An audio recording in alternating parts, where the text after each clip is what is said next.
सहारा प्रणाम।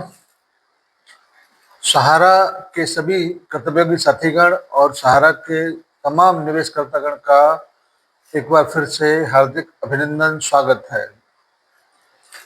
साथियों, व्यक्ति जब सिस्टम में या पावर में जब होता है तो उसका हर संभव ये प्रयास होता है कि किसी भी तरीके से माहौल को या व्यवस्था को अपने अनुरूप बनाया जाए, जिससे कि कभी भी उसको आने वाले समय में दिक्कत तकलीफ न उठानी पड़े। सामाजिक कार्यों को करने के लिए जितने भी लोग आते हैं वो निस्वार्थ, निष्पक्ष और बिना किसी लोभ लालच के समाज की सेवा करने के लिए आते हैं। और ऐसे तमाम आप लोगों ने देखे होंगे, चाहे वो वृद्धाश्रम की बात हो, चाहे वो आपने देखा होगा गुरुद्वारों में लंगर चलाने की बात हो, चाहे अन्य कई सारे परोपकारी कार्य लोग करते हैं।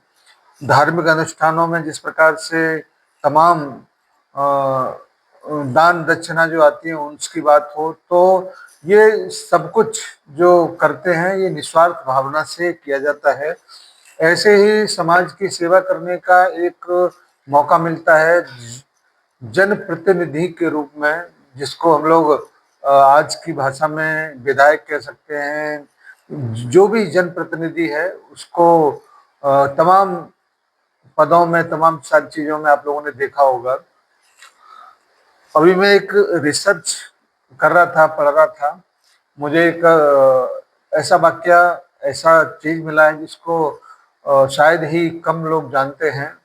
क्योंकि सिस्टम को अपने अनुरूप बदलना, सिस्टम को सुविधाजनक करना अपने लिए, ये तो भारतीय अर्थव्यवस्था में, भारतीय सिस्टम में तो निश्चित रूप से कई जगह पर देखा जाता है। जैसे कि अभी आपने देखा होगा सुप्रीम कोर्ट का भी अभी ग्रीष्मकालीन अवकाश चल रहा है, जबकि करोड़ों लोग, करोड़ों करोड़ों केसेस पेंडिंग हैं, वक्त कम है, लेकिन फिर भी ग्रीष्मकालीन अवकाश है। आज की डेट में कौन सा ऐसा ऑफिस है जिसमें वातानुकूल व्यवस्थाएं नहीं हो, लेकिन फिर भी ग्रीष्मकालीन अवकाश है। क्योंकि ये व्यवस्थाएं अंग्रेजों के जमाने से अपने अनुरूप करने की जो एक बात चला है, उसमें आज भी हमारे देश के लोग उसी व्यवस्था को लेकर चल रहे हैं। अंग्रेजों की बात अलग थी, लेकिन हिंदुस्तानी व्यवस्था में बैठे हुए लोग वो तो प्योर हिंदुस्तानी हैं, उनको मौसम की परवाह नहीं होना चाहिए। अब ग्रीष्मकालीन बेंच छुटमुट चीजों को देखती है, लेकिन जिस प्रकार से पूरे हिंदुस्तान भर की कोर्ट में काम ठप है, सुनवाई ठप है, तो ये केवल हिंदुस्तान में ही हो सकता है। क्योंकि अंग्रेज थे, उनको गर्मी लगती थी तो ग्रीष्मकालीन अवकाश के लिए वो लंदन चले जाया करते थे, लेकिन उनके जाने के बाद में, क्योंकि वो उनकी सुविधा के अनुसार था, तो उन्होंने उसको अडेप्ट कर लिया और आज भी ग्रीष्मकालीन अवकाश चलता चला जाता है। तो निश्चित रूप से ये आप लोगों को समझना चाहिए कि जो व्यक्ति पावर में होता है, सिस्टम को या व्यवस्था को अपने अनुरूप करने की बात करता है। ऐसे ही सर्चिंग जब किया जा रहा था तो कुछ चीजें आप लोगों के समक्ष में रखना चाहूंगा। हैरत होगी आपको, क्योंकि संसद में बैठे हुए लोग 30 रुपए 32 रुपए कमाने वाले व्यक्ति को गरीब नहीं समझते, क्योंकि चश्मा उनका अलग टाइप से लगा हुआ है। और निश्चित रूप से उसको यही लगता है कि जब हम 30-32 रुपए में भरपेट खाना खा सकते हैं, तो निश्चित रूप से गरीब आदमी भी 30-32 रुपए में खाना खा सकता है। इसी हिंदुस्तान में एक जगह ऐसा है जहाँ पर आपको खाने पीने की चीजों के रेट सुनकर आश्चर्य होगा और निश्चित रूप से अचंभा भी होगा। आइए मैं बताता हूँ आपको उस जगह की रेट लिस्ट के बारे में। 1 रुपए की चाय,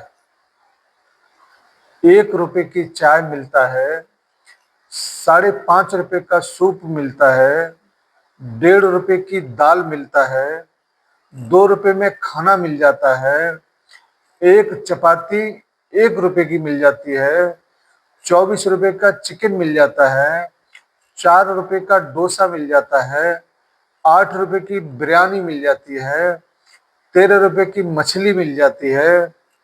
और ये सब जो कम पैसे में जो मिल रहा है और जिसको उपयोग करने वाले लोग हैं, उनकी minimum income, minimum salary 1.5 lakh रुपए है।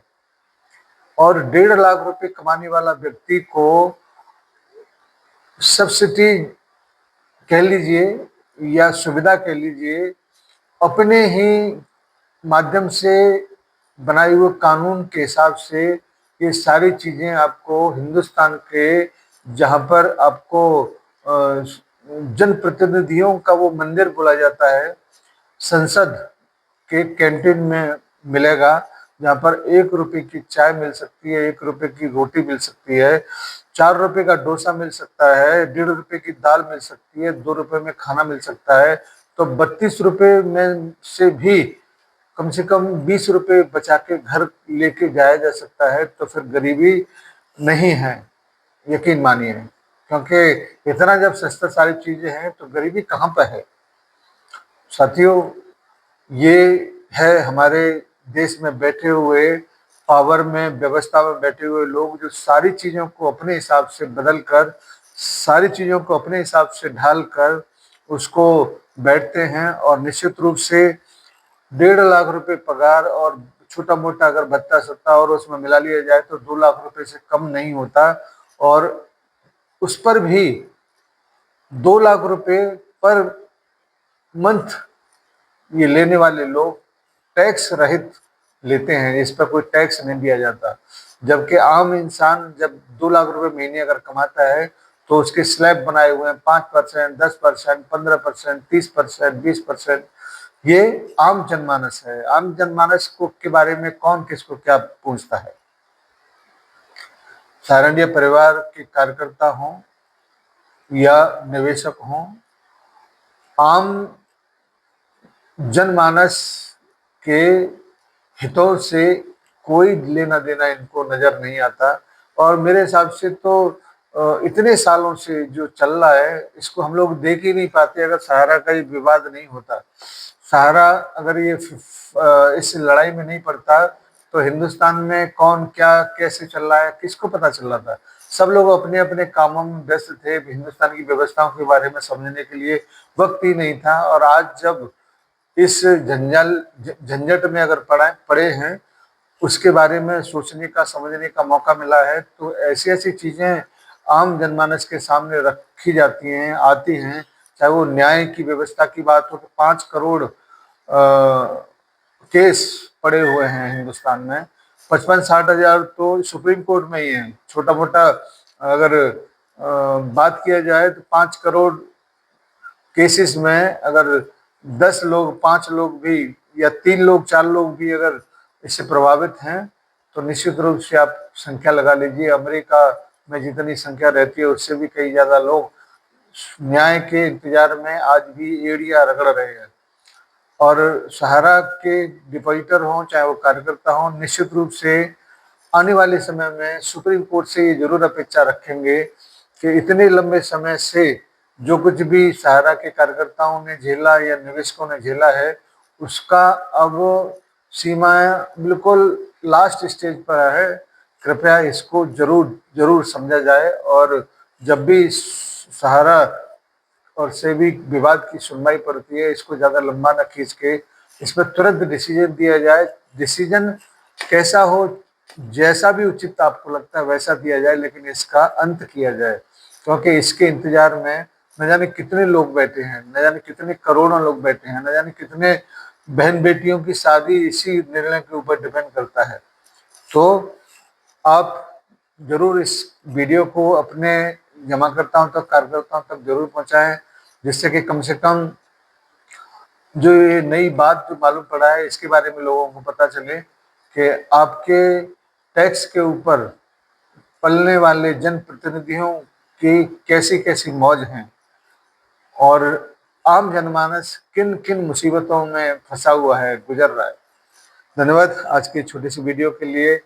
कुछ पढ़ रहे थे, कुछ समझ रहे थे, तो ऐसा लगा कि आपको इसके बारे में बताना चाहिए। बहरहाल सहारा से भी से संबंधित जो कुछ भी चल रहा है उसके बारे में तो अभी तक कोई अपडेट आप लोगों के बीच में नहीं आया है, और जैसे ही आता है हम लोग आपके बीच में उस चीज़ के बारे में जरूर सूचनाएं उपलब्ध कराएंगे, क्योंकि यही हमारा लक्ष्य है कि जब तक सहारा के निवेशकों का भुगतान न हो जाए या सुप्रीम कोर्ट की तरफ से कोई आदेश, निर्देश, गाइडलाइंस नहीं मिल जाए, तब तक हम आपके बीच में अपनी बातों को रखने के लिए थोड़े थोड़े अंतराल पर आते रहेंगे। उम्मीद है कि आप जरूर इन सारी चीज़ों से अपने साथियों को भी अवगत कराते रहेंगे। धन्यवाद सभी को, सादर सहारा प्रणाम।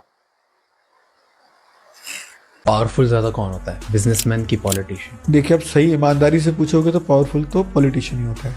क्यों? क्योंकि कोई भी जो पॉलिटिशियन पोजीशन पे है किसी भी बिजनेसमैन को जितना मर्जी बढ़ाओ एक दिन में तबाह कर सकता है। रियली?